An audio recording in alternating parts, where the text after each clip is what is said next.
maintenant, ce taux d'endettement n'existe plus. Du coup, ça veut dire que dès que tu fais une opération, même si derrière, tu es à l'équilibre au niveau de la banque, c'est-à-dire que ton loyer de 1 000 euros décoté avec les 30% à 700 face à 700, bah, tu as 700 euros de revenus locatifs qui viennent en plus de tes revenus du travail. Par contre, tu as quand même une charge de 700 en face.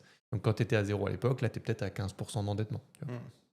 En fait, en gros, là, actuellement, ce qu'ils font, c'est qu'au lieu d'effacer la charge, ils rajoutent le loyer à tes revenus et du coup, ils recalculent en fait ton endettement par Ils rapport à. rajoutent, alors ça pour ceux qui faisaient pas de différentiel, ça a toujours été le cas. Oui, Et des oui, fois, c'est tu avais ça. même des banques qui croisaient les chiffres. Ils Ah disaient, bah ouais. là, en différentiel, on est bon. Par contre, en endettement réel, on est dépassé Oui, c'est ça. 50%. Voilà, ça, on s'arrête là, tu vois. Mais il y en a qui calculaient que en différentiel. Ouais.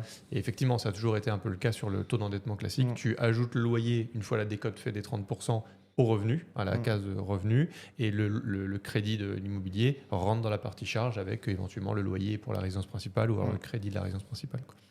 Donc ça joue, ça vient diminuer quand même, hein, le taux d'endettement, le fait qu'il y ait un loyer en face, mais c'est quand même beaucoup plus gros et t'es vite plafonné.